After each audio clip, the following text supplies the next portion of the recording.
Hello everyone. आज हम लोग बात करेंगे फंक्शन के बारे में।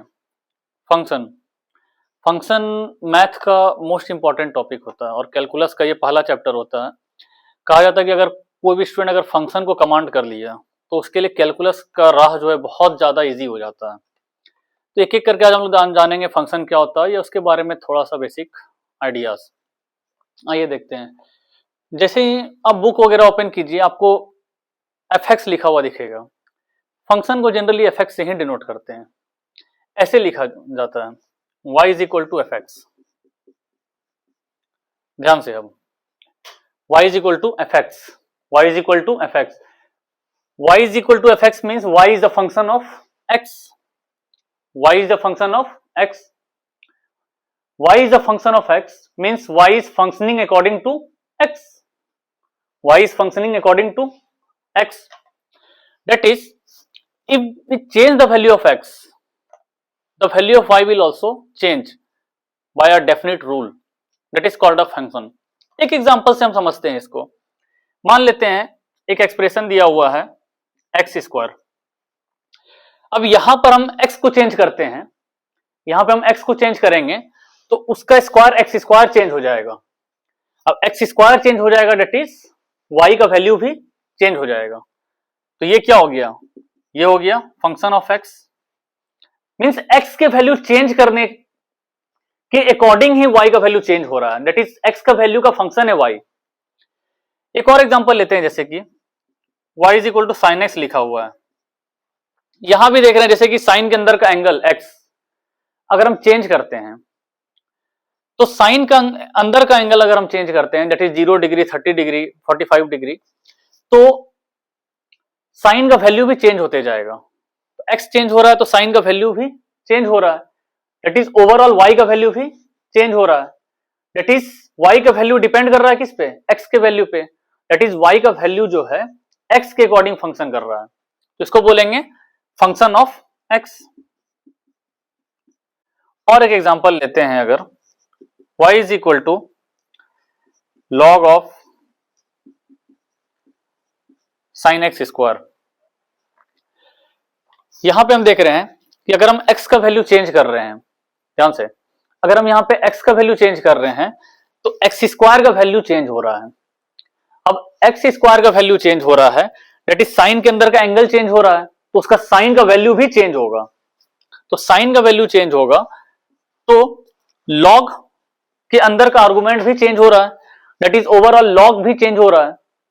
तो लॉग भी चेंज हो रहा है, दैट इज यहां पे भी x के वैल्यू चेंज करने पे y का वैल्यू चेंज हो रहा है। दैट इज y फंक्शन है किसका? x का, मतलब y x के अकॉर्डिंग काम कर रहा है। दैट इज y x के अकॉर्डिंग काम कर रहा है, दैट इज ये हो जाएगा y is a function of x।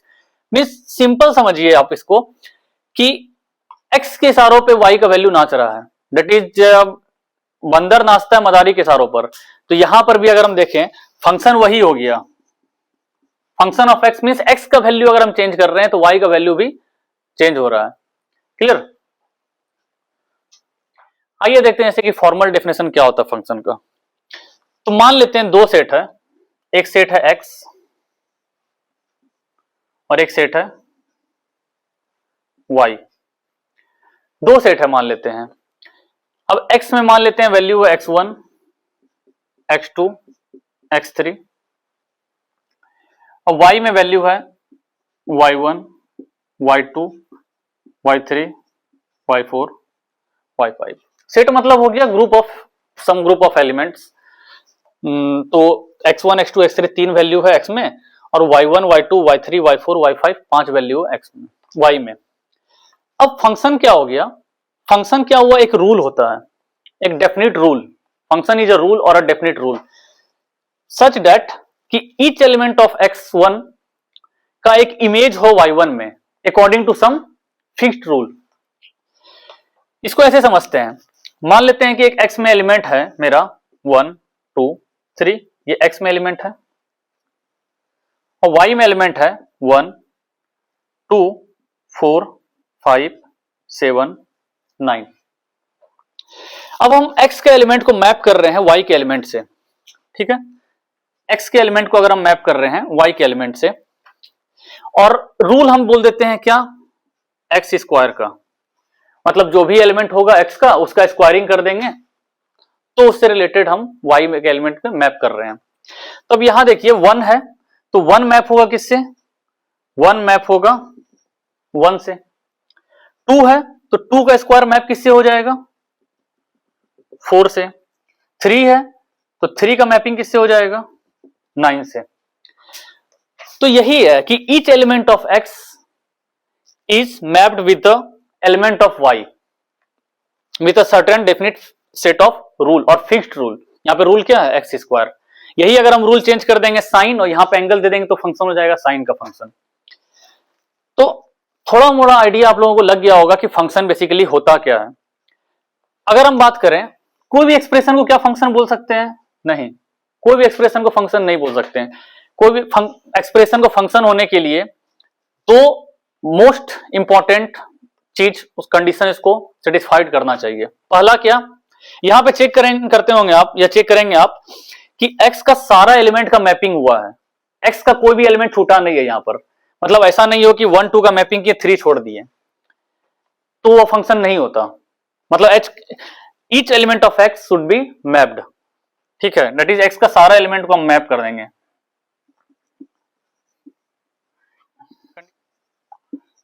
Element in x should have image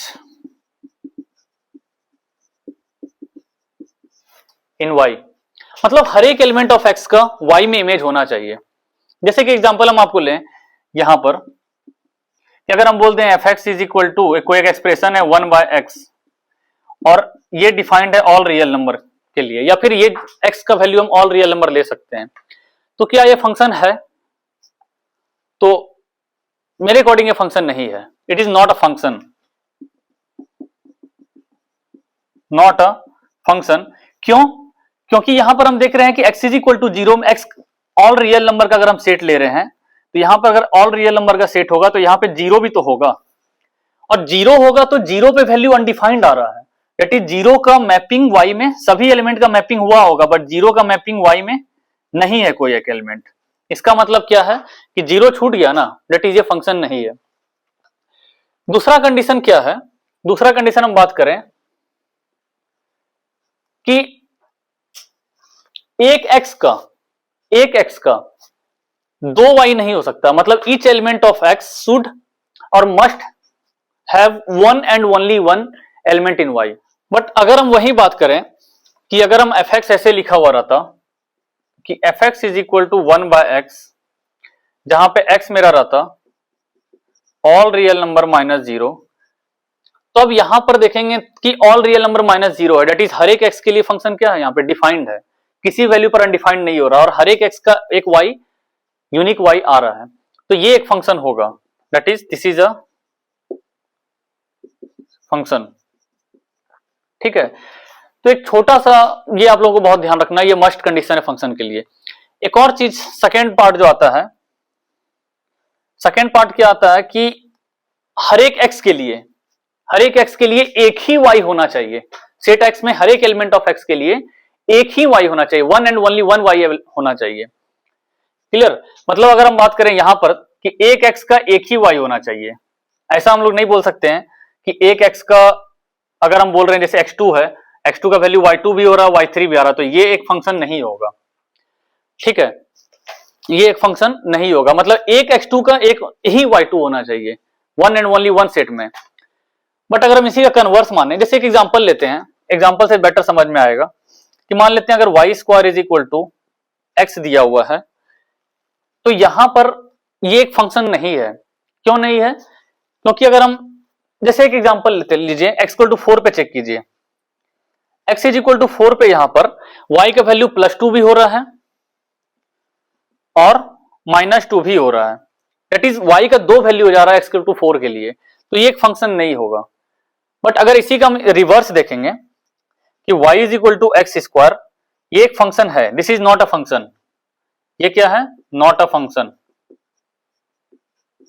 but अगर हम यही देखेंगे y is equal to x square, यहां पे चेक कर रहे हैं कि 2x -1 और 1 के लिए एक ही y आ रहा है, तो ये एक फंक्शन है, मतलब ये पॉसिबल है कि अगर x equal to 1, suppose that यहाँ पे कोई एक फंक्शन ऐसे रहता और x1 का वैल्यू भी y1 पे आ रहा है, y1 आ रहा है, और x2 का वैल्यू भी y1 आ रहा है, तो ये पॉसिबल है, दिस इज अ फंक्शन, तो ये एक फंक्शन है। क्लियर? तो मोटा मोटी आपको एक बेसिक आइडिया लग गया होगा यहाँ पर कि फंक्शन क्या होता है। अब हम लोग देख रहे हैं कि और भी थोड़ा सा बेसिक कंसेप्ट फंक्शन के बारे में, जो कि इनिशियली इंपॉर्टेंट है, जैसे कि फंक्शन का वैल्यू क्या होता है, या फिर आप देखे होंगे f(2) लिखा हुआ, f(3) लिखा हुआ, तो ये सब का मतलब क्या होता है बेसिकली, हम लोग वो देखेंगे। अब बेसिकली एक पॉलिनोमियल आप लोग पढ़े होंगे बेसिक फाउंडेशन में या फिर जूनियर क्लास में, p of x, polynomial in x, वो भी एक फंक्शन ही है, पॉलिनोमियल फंक्शन है। तो जैसे एग्जांपल हम लेते हैं, f(x) इज इक्वल टू, अगर दिया हुआ है